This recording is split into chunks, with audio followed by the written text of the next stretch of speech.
시청자 여러분 안녕하십니까? 언제나 활기차게 시작하는 MBN 프레스룸입니다. 오늘 함께해 주실 분들 소개해드리겠습니다. 윤영걸 전 매경닷컴 대표, 김관옥 계명대 교수, 그리고 김은미, 윤지원 기자가 함께합니다. 어서 오십시오. 어서 오세요. 자, 먼저 오늘 주요 뉴스부터 알아보고 가겠습니다. 프레스나우 김은미 기자가 준비하고 있습니다.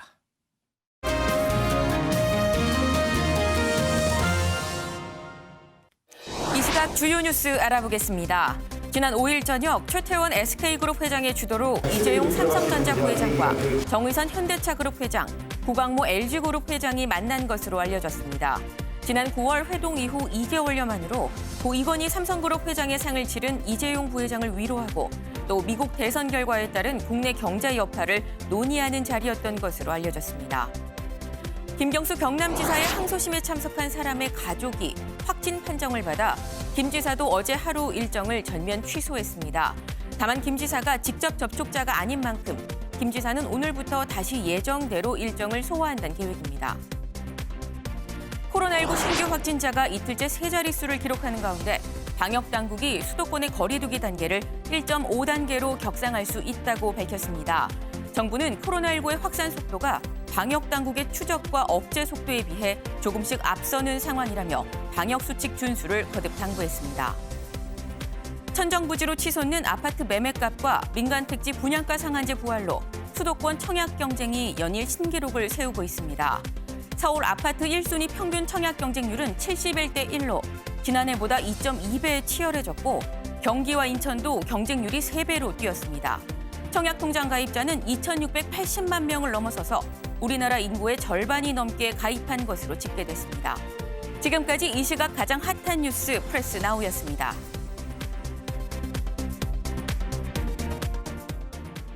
네, 오늘 첫 순서 기자가 현장 속으로 갑니다. 프레스고입니다.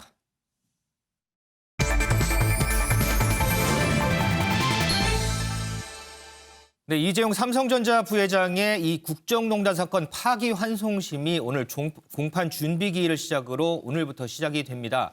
보통 이 공판 준비기일에는 이 피고인이 출석할 필요는 없지만요. 오늘 재판에는 이례적으로 이 재판장이 이재용 부회장의 출석을 요청을 했습니다. 현장에 취재기자 나가 있습니다. 자, 이동석 기자, 이재용 부회장 도착했어요? 네, 아직 모습은 드러내지 않고 있습니다. 이재용 삼성전자 부회장은 잠시 뒤인 오후 2시 이곳 서울 고등법원에서 열리는 국정농단 파기환송심에 출석할 예정입니다. 아직은 출석을 하지 않은 상태인데요. 약 30분 전쯤, 그러니까 시작되기 1시 30분 정도에 지금 출석할 예정으로 지금 보고가 되고 있습니다. 고 이건희 회장 별세로 부친상을 치른 뒤 공개된 자리에 모습을 드러낸 건 이번이 처음인데요. 지난해 8월 대법원 전원합의체의 파기환송 결정으로 같은 해 10월 시작된 파기환송심에서 재판부는 삼성 측에 실효적인 준법 감시제도 마련을 주문했지만 특검은 반발했습니다. 특검은 결국 지난 1월 17일 공판 이후 피고인들에게 편향적이라며 재판부 변경을 신청해 재판은 약 9개월 동안 중단됐습니다. 파기환송심이 재개되며 이 부회장은 지난달 26일 재판에 출석할 예정이었지만 갑작스런 부친상으로 참석하지 못한 것으로 전해지는데요. 9개월 만에 이 부회장이 출석하는 재판에선 삼성 준법감시위원회 활동을 평가할 전문 심리위원 성전 절차가 진행될 예정입니다. 보통 이재용 부회장이 법원에 출석할 때마다 상당한 관심을 끌었잖아요. 오늘 현장 분위기는 어떤가요? 네, 오늘 오전까지만 해도 서울 고등법원 서관 입구에는 가방이 약 20여 개 정도 놓여 있었습니다. 바로 이 부회장의 재판을 방청하기 위해 놓여진 가방인 것으로 확인됐는데요.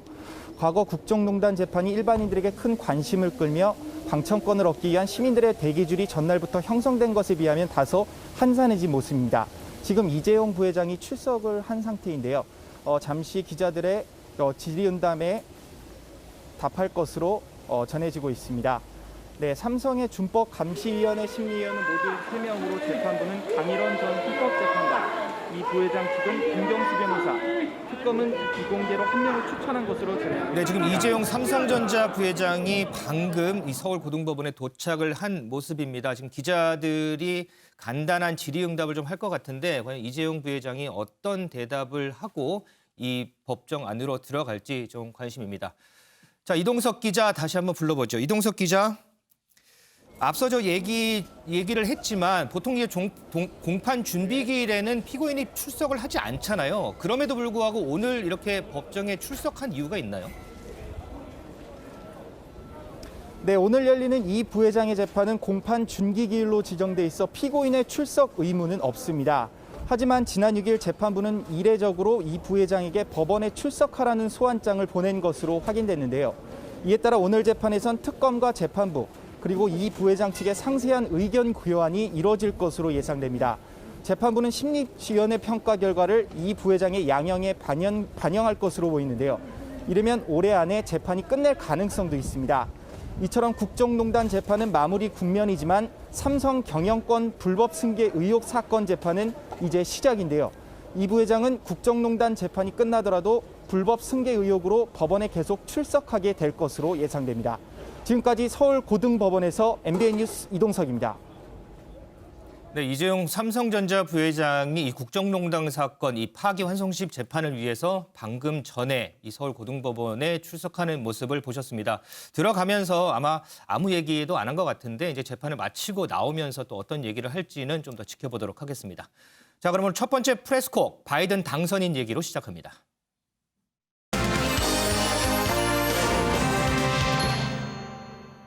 I pledge to be a president who seeks not to divide, but unify, who doesn't see red states and blue states, only sees the United States. Let this grim era of demonization in America begin to end here and now.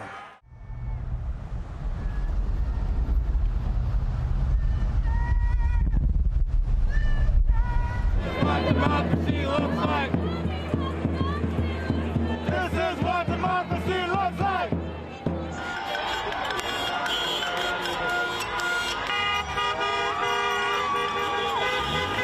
Well, finally this is over, right? And we're moving on to a better era.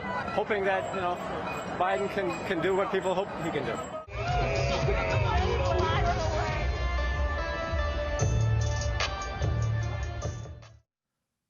네, 지리한 개표전 끝에 이 바이든 후보가 미국의 제46대 대통령으로 당선이 됐습니다. 이제는 바이든 당선인이라고 호칭을 해야 되겠죠? 자, 김은미 기자. 네. 이 승패가 결정되는 순간 이 트럼프 대통령, 바이든 후보 두 사람 어떤 모습이었어요? 네, 사실 개표 닷새 만에 나온 결과이기 때문에 정말 조마조마했을 텐데 당선자들, 일단 트럼프 대통령은 골프 애호가로 알려져 있죠. 네. 그렇기 때문에 골프를 치고 있었다고 합니다. 그래서 골프장에서 본인의 대선 패배 소식을 전해 들었는데요. 불과 이제 필드에 나간 지 한두 시간 만에 들은 소식이었는데 이쯤 되면 아무리 골프 애호가라고 해도 골프를 접고 들어왔어야겠죠. 그렇죠. 네.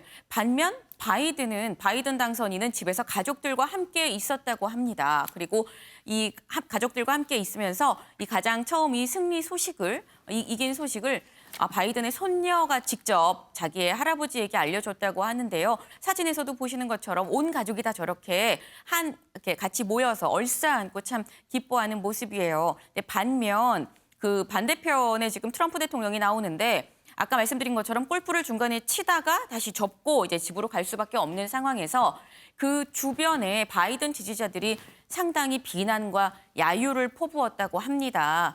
그러면서 사실 트럼프 대통령이 대중에게 가장 많이 각인이 된 계기는 NBC의 어프렌티스 그 취업 리얼리티 쇼를 하면서 너는 해고야라고 얘기하는 바로 그 장면 때문에 많이 각인이 돼 있었는데 그렇죠. 집으로 향하는 트럼프에게 바이든 지지자들이 넌 해고야 라면서 심지어 심각한 그 손가락 욕이나 뭐 이런 것까지도 했다고 하네요. 트럼프 대통령은 결과가 나온 바로 다음 날에도 뭐 골프를 치러 갔다 그러는데 윤 대표님, 예.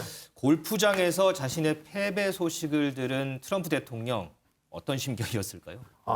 골프를 두 번 대통령에 실패했는데 두 번이나 치러 갈 정도면은 그 멘탈 값에 저는 혀를 내둘렀습니다. 골프는요, 작은 걱정만 있어도 안 되거든요. 그럼요. 너 심란하고 머리가 어지러워서 아예 안 되는데 그 현직 대통령이 떨어졌는데도 불구하고 두 번이나 가는 그 사업가 출신다운 그 멘탈 값. 저도 이 경제신문 기자 하면서 그 회장급들이 회사 어려운데 부도 위기 대우그룹의 김우중 회장이나 한보의 정태수 회장이나 이런 분들도 끄떡없이 이렇게 버티는 걸 봤거든요. 네. 그래서 대단한 멘탈 갑이다 뭐 이런 생각이 좀 들었고 또 하나 이유는 뭐냐면 그 거래 기술이나 나온 것처럼 그 협상을 위한 거 아니냐 이런 생각이 윤 듭니다. 대표님 지금 네. 좀 마이크 상태가 좀 안 좋아서요. 예, 마이크 좀 정리를 하고 다시 좀 대담 좀 이어가도록 하겠습니다. 김 기자, 그런데요. 네. 이 바이든 후보 당선이 확실해지니까 CNN 앵커가 눈물을 흘렸어요? 네, 사실 저도 깜짝 놀랐는데 이 CNN 앵커가 왜 눈물을 흘렸는지 먼저 영상 한번 보고 다시 얘기 이어가겠습니다. Well, it's easier to be a parent this morning. It's easier to be a dad. It's easier to tell your kids character matters. Vindication for a lot of people who have really suffered. You know, the I can't breathe. You know, that wasn't just George Floyd. That was a lot of people that felt that they couldn't breathe. Every day you're waking up and you're getting these tweets and you just don't know. And you're going to the store and people who have been afraid to show their racism are getting nastier and nastier to you. And you're worried about your kids. 네, 보시면은 지금 울먹울먹하면서 말하는 저 CNN의 정치평론가 보면은 이제 흑인이죠. 말하면서 이런 얘기를 합니다. 지금까지 인종차별적인 태도를 드러내기 주저했던 사람들이 갈수록 더 못되게 구는 거를 나는 경험을 했다. 다시 말해서 나는 인종차별을 트럼프 정부 내에서 겪어왔다라는 이런 얘기예요. 그러면서 울먹울먹하면서 아이들한테 사람됨이 중요하다고 말하는 게 훨씬 쉬워졌다. 숨을 못 쉬겠다는 말은 그러니까 조지 플로이드한테만 해당된 게 아니라 조지 플로이드는 뭐 많이 아시겠지만 그 흑인이었었죠. 흑인이었는데 경찰이 약간 과도한 그 진압 과정에서 숨진 그래서 흑인의 생명도 중요하다라는 이런 약간 그 운동이 일기도 했었는데 예, 얼마나 트럼프 대통령의 이 정권 하에서 예, 많이 인종차별적인 거를 몸소 체험을 했으니까 저런 네, 눈물까지 보이는 게 아닌가 싶습니다. 앵커가 아니고 정치평론가였네요. 네네. 제가 참 잘못 알고 전달을 해드린 것 같습니다.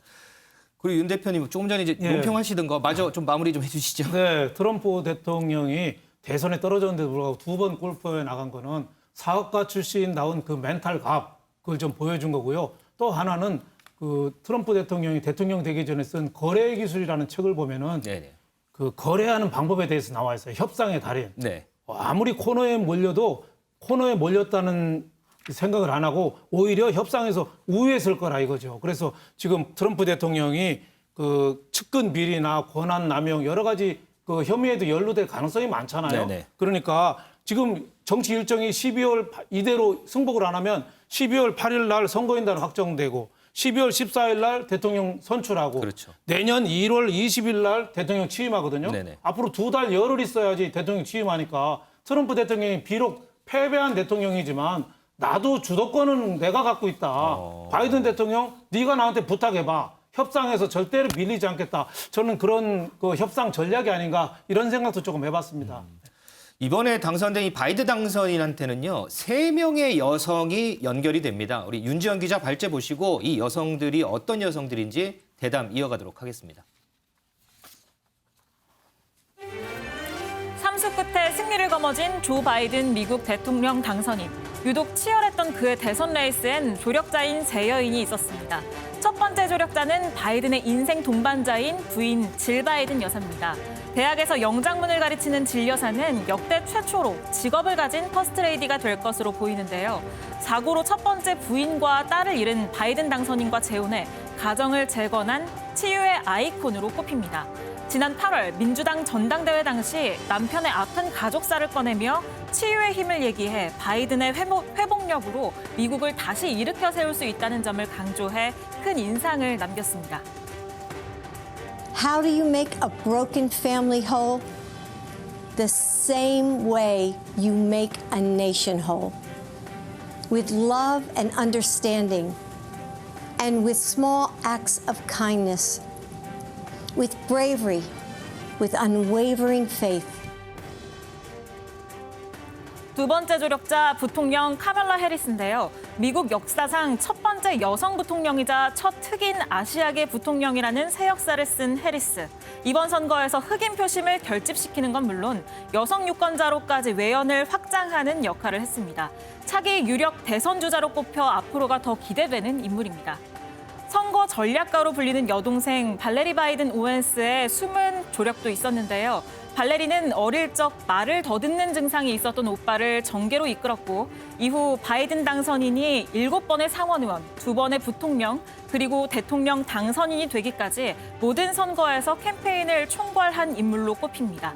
바이든을 승리로 이끈 새 여인들, 오늘의 프레스콕이었습니다. We did it. We did it, Joe. We did it. We did it, Joe.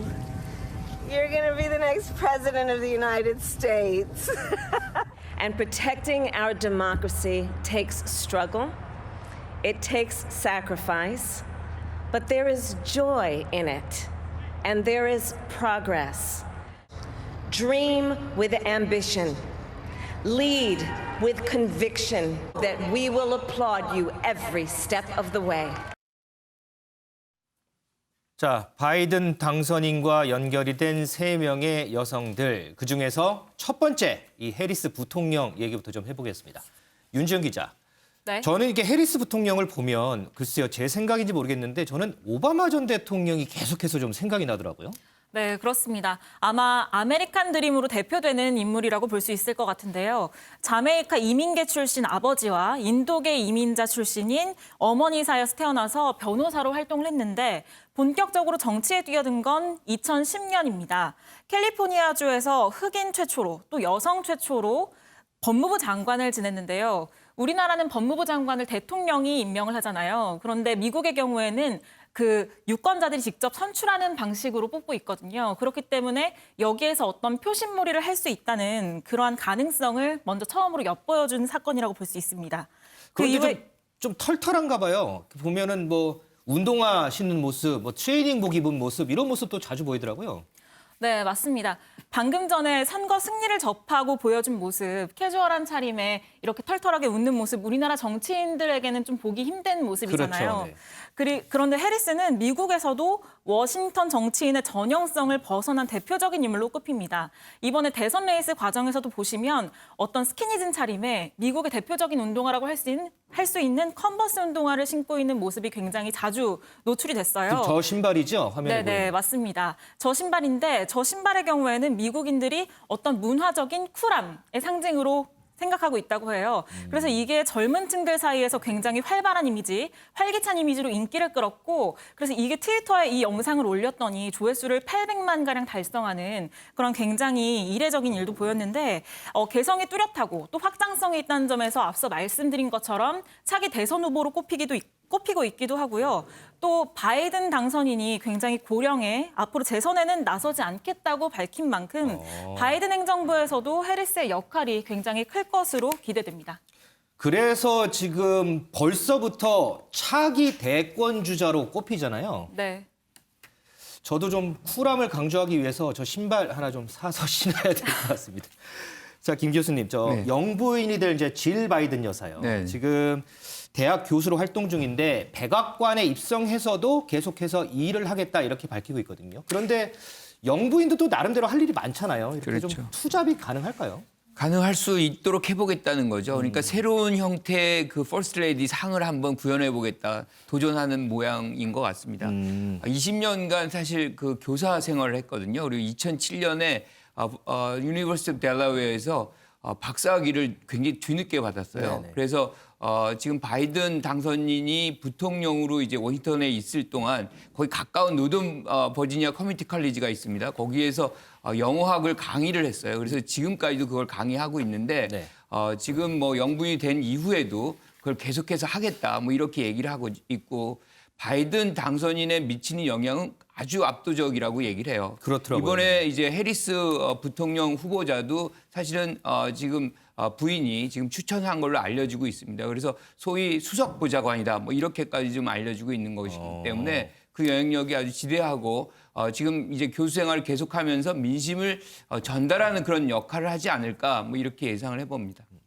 지금 저 김 교수님 말씀대로 지금 질 바이든 여사가 이 바이든 당선인 당선에 상당한 영향을 많이 끼쳤는데 윤지영 기자, 이 질 바이든 여사 못지않게 또 상당한 영향을 끼친 인물이 하나 또 있죠. 네, 맞습니다. 앞서 설명드렸던 발레리 바이든 오웬스라는 여동생인데요. 바이든보다 3살 어린 여동생인데 한 일례를 설명드리면 이 인물에 대해서 설명하기가 쉬울 것 같아요.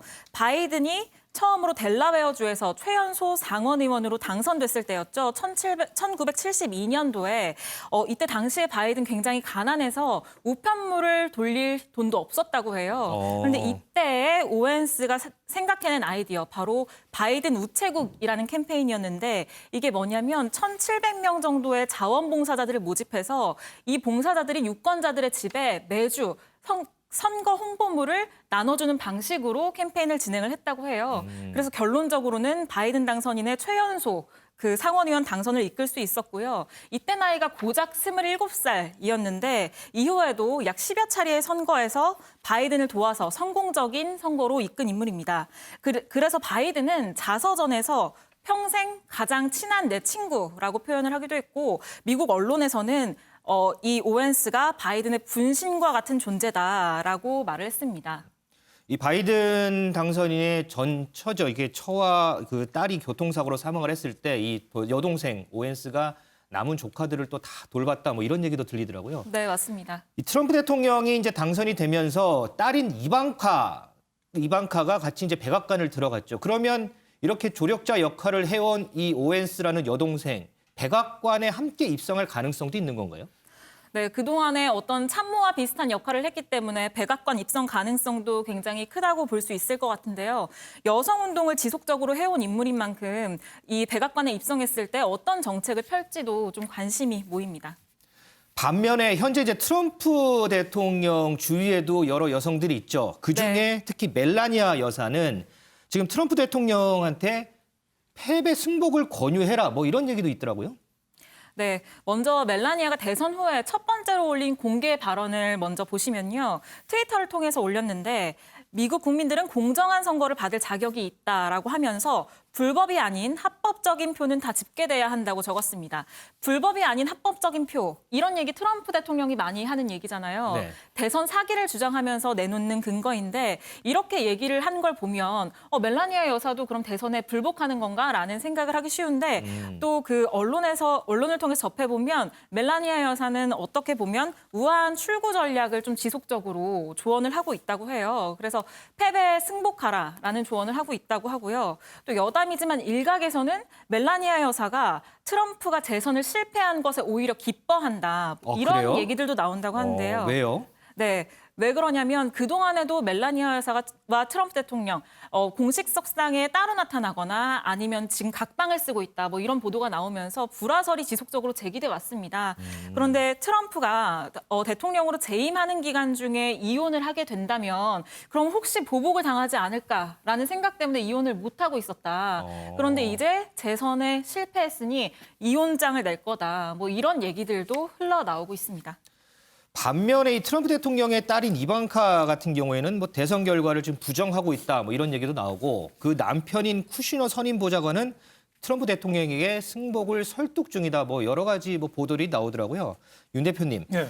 이런 보도들이 나오는 거 보면 이제 관건은 트럼프 대통령이 과연 패배를 승복할지 여기에 쏠려 있다 이렇게 해도 과언이 아니지 않나요? 그렇죠. 예, 지금 뭐 딸인 이방카 여사는 인정을 안 하고 있죠. 네. 그 사위는 억울하지만 승복해야 된다고 하고 네. 그 핏줄하고 핏줄 아닌 차이죠. 이방카는 딸이니까 아버지에 대해서 맹목적으로 좀 추종하는 것 같고 아무래도 쿠시너 사위는 좀 냉정하게 사태를 보는 거 아니냐 뭐 이런 생각이 드는데 이게 자꾸 미국 대통령의 선거는 그 선거인단의 과반수 이상 선거인단 확보 플러스 승복 연설 네. 두 가지가 되거든요. 그렇죠. 근데 지금 승복 연설을 안 하고 있어요. 네. 그러니까 지금 공화당에서도 지금 4분 5열 좀 여론이 갈라지고 있고 조지 부시 전 대통령은 그 대선은 공정했고 결과는 분명하다 이렇게 또 얘기를 했고 또 마이크 펜스 부통령도 지금 대외 활동을 아예 안 하고 있어요. 그렇죠. 그리고 또 일부 뭐 공화당 상원 의원은 불복 투쟁을 해야 된다. 부정선거 투쟁을 해야 된다. 이렇게 얘기하고 있는데 제가 보기에는 트럼프 대통령이 이 열세를 쥐고 있으니까 너무 전략적으로만 따지지 말고 국가 전체적인 통합을 위해서 과거에 엘고 부통령도 억울하지만 그 부시 대통령한테 승복했거든요. 네네. 그 자칫 너무 끌다가는 1월 20일 취임 연설까지 2달 한 열흘간 미국 사회가 4분 오열될 가능성이 있어요. 그리고 그 선거인단에서 제대로 안 되면은 그 하원에서 대통령 뽑고 그 상원에서 부통령을 뽑는 이런 일까지 또 나올 수 있어서 미국이 굉장히 지금 경제적으로 코로나가 흔들리는데 위기에 빠질 가능성이 있기 때문에 트럼프 대통령이 빨리 결단을 하는 게 좋지 않느냐 이런 생각이 듭니다. 윤지영 기자, 한 명 더 알아보죠. 지금 트럼프 대통령 이 패배에 축배를 든 여성도 있다 그러죠? 네, 맞습니다. 바로 조카 메리 트럼프입니다. 방금 전에 사진에서도 보셨을 텐데요. 트위터에 올린 사진이었는데 검정색 모자를 보면 바이든과 해리스라고 써 있고 그러네요. 오른손에 샴페인을 들고 있습니다. 이게 지난 7일, 그러니까 바이든 후보자가 약간 당선될 걸로 보인다라고 해서 판세가 역전됐을 때 올린 사진이었거든요. 이 조카 메리 트럼프의 경우에는 그동안 지속적이고 공개적으로 트럼프를 향한 비판의 날을 세워왔던 인물입니다. 지난 7월에 대선 레이스가 시작되기 직전에 낸 책이 있었는데 제목이 이미 과한데 결코 만족을 모르는, 이거 누굴 가리킨 거였을까요? 글쎄요, 제가 생각하기에는 딱 한 사람밖에 생각 안 나는데 트럼프 대통령 아닌가요? 네, 맞습니다. 트럼프 대통령인데요. 이 책을 통해서 트럼프 대통령의 어두운 가족사는 물론이고 또 와튼 스쿨의 부정 입학을 폭로하기도 했습니다. 그리고 대선 윤곽이 이미 나오고 난 지난 8일에는 영국 일간지 가디언에 기고문을 올렸는데 트럼프는 누가 뭐라 하든 승복하지 않을 것이라며 새 정부 출범을 끝까지 방해할 거다. 이렇게 트럼프를 향한 비판의 날을 세우기도 했습니다. 이 바이든 당선인 하면요, 과거 이제 김대중 전 대통령과의 특별한 인연이 상당히 많이 부각이 되고 있습니다. 과거에 김대중 전 대통령을 만난 자리에서 이 김대중 전 대통령의 넥타이가 마음에 들어서 좀 바꿔매자 그랬더니 현장에서 바로 바꿔맸다 이런 일화도 있고요. 그 넥타이에 이제 스프가 묻었는데 이건 행운의 상징이다. 그래서 지금까지 좀 보관하고 있는 그런 일화도 좀 유명합니다. 김원미 기자, 이쯤 되면 바이든 당선인을 좀 지한파로 불러도 될까요? 네, 사실 대표적인 지한파 중에 하나로 꼽히기도 하죠. 바이든 당선인이 우리나라에 온 거는 총 3번입니다. 1998년 미 상원 외교위 민주당 간사로 한번 왔었고요. 네. 2001년도에 민주당 상원 외교위원장으로 한번 왔었고, 그리고 마지막 3번째로 2013년도에 부통령 자격으로, 오바마 대통령 때 부통령 자격으로 우리나라에 왔었죠. 이제 그 당시에는 뭐 손녀랑 같이 헬기를 타고 비무장지대를 최초로 돌아서 또 굉장히 저희가 화제가 되기도 했었는데, 네. 그만큼 한국이 자기의 그 정치적인 업적, 자리가 이제 높아지면서 꾸준하게 한국을 방문을 하고 계속 지속적으로 우리나라 사람들을 만나고 하는 거인데, 그 최초 인연이 사실상 앞서 김 앵커께서 말씀하신 것처럼 김대중 대통령이었다고 합니다. 네. 김대중 대통령이 1980년대에 미국으로 망명을 가게 되죠. 그때 만난 게 바로 바이든 당선인이었었고, 그때 맺은 인연이 계속 차곡차곡 쌓여서 2013년도, 2001년, 2013년도에 계속 오게 된 거고, 말씀하신 것처럼 그 김대중 대통령에게 넥타이를, 농담을 던지려면 그만한 서로 간에 친분이 있어야 되는 거잖아요. 그래야죠. 네, 근데 밥 먹는 자리에서 내가 그 넥타이 했으면 내가 대통령 될 수 있을 것 같은데 라는 농담을 쉽게 던질 수 있었던, 사실은 그런 친분이 다 밑에 축적이 되어 있었던 거다라는 얘기입니다.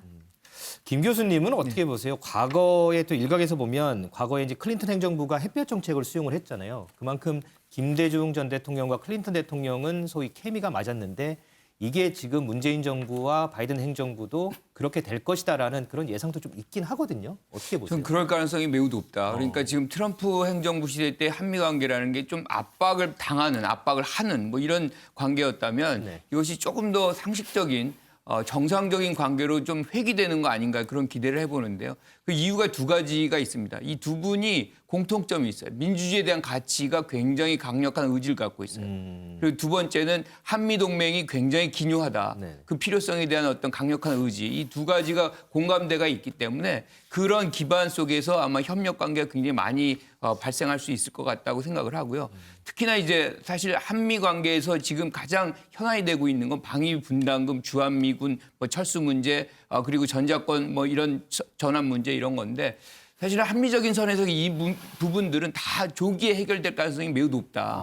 한 가지 이제 북한에 대해서 어떻게 할 것이냐의 문제인데 저는 지금 바이든 행정부의 어떤 새로운 정책이 굳이 나쁘지 않다. 그러니까 트럼프 행정부의 탑다운식으로 뭔가 해결을 빨리 완전히 할 수 있다라고 지금 막 해오고 있지만 사실 해놓은 건 하나도 없잖아요. 네. 근데 반대로 바이든 행정부는 오히려 차근차근히 실무 협상부터 신뢰를 쌓아가면서 해놓는다면 거기에 이제 북한이 어느 정도 신뢰를 보일 수 있든 지금 바이든 후보가 하는 얘기 중에 하나가 북한이 어느 정도 핵 역량을 일부라도 감축하는 모습이 나온다면 김정은과 만날 수 있다라고 얘기를 하고 있거든요. 네. 그러니까 그런 어떤 관계 속에서 북한이 먼저 움직인다면 사실은 근본적인 문제를 사실은 바이든 시대에 해결할 수 있다는 그런 희망을 좀 가져봅니다. 우리 윤 대표님은 어떻게 보세요? 이 바이든 행정부에서 이 남북미 관계. 네, 뭐 완샷에 포괄적인 일괄 타결 이거는 없을 것 같습니다. 한꺼번에 바텀업식으로 천천히 가지 않겠느냐 뭐 이런 생각이 들어요. 과거에는 트럼프 대통령하고 김정은, 문재인 대통령의 개인적인 친분을 바탕으로 일괄 타결을 추진했잖아요. 싱가포르, 뭐 베트남 가서도. 이제 그거는 어려운데 스텝 바이 스텝으로 가는데 그게 좀 쉽겠느냐. 말로는 큰 실수는 없겠지만은 협상이 좀 지지부진해질 가능성이 상당히 있다. 과거 오바마 대통령 때도 전략적 인내라고 그래서 전혀 진전이 없었잖아요. 그렇게 좀 답보 상태에 빠질 가능성도 좀 있지 않느냐. 또 걱정이 되는 거는 북한에 대해서 관심을 기울여줘 하고서 ICBM을 또 쏠 가능성. 그러면은 또 굉장히 또 북미 관계가 굉장히 험악해질 가능성이 있고 또 미국이 인권 문제, 민주당 정부가 또 인권에 굉장히 예민하잖아요. 네. 북한 인권에 대해서 직접적인 압박을 가하면은 우리 남한이 좀 협상 가운데서 중재하기가 굉장히 곤란하지 않겠느냐 이런 생각이 들어요. 그래서 우리가 바이든 행정부가 왔다고 그래서 상당히 실망도 하면 안 되지만 기대가 너무 더는 커도 안 된다고 봐요. 미국은 미국의 이익으로 해서 사는 나라거든요. 네. 그래서 첫 번째 저희 착각하기 쉬운 게 방위비 인상 압박은 더 이상 없다. 물론 압박이 줄긴 하지만 미국 전체적인 총론은 동맹국한테 돈 더 받아내는 게 어느 정도 그 의견 컨센서스가 있는 거거든요. 네. 방위비 압박 없다. 그리고 또 한국하고 일본하고 붙었을 때 지소미아 같이 붙었을 때 바이든은 한국 편 될 거다. 그것도 저는 우리가 섣불른 속단이라고 봐요. 그때 국익에 따라서 오히려 한국, 일본 양측을 좀 쪼일 가능성이 상당히 좀 있지 않느냐 이런 생각이 들고 한미 관계가 바이든 정부 와서는 순탄할 거다. 물론 순탄하면 좋겠지만은 그 이전에 조지 부시 대통령하고 DJ 처음 만날 때 굉장히 어색한 적이 있었거든요. 공화당, 민주당, 공화당으로 바뀔 때. 그래서 여러 가지 좀 돌발 변수도 좀 감안해야 되는 거 아닌가 저는 이런 생각이 듭니다. 미국의 새 대통령 취임식은 내년 1월 20일입니다. 이 바이든 새 행정부가 펼쳐갈 한미 관계, 북미 관계, 그리고 남북미 관계 어떻게 펼쳐질지 지켜보도록 하겠습니다.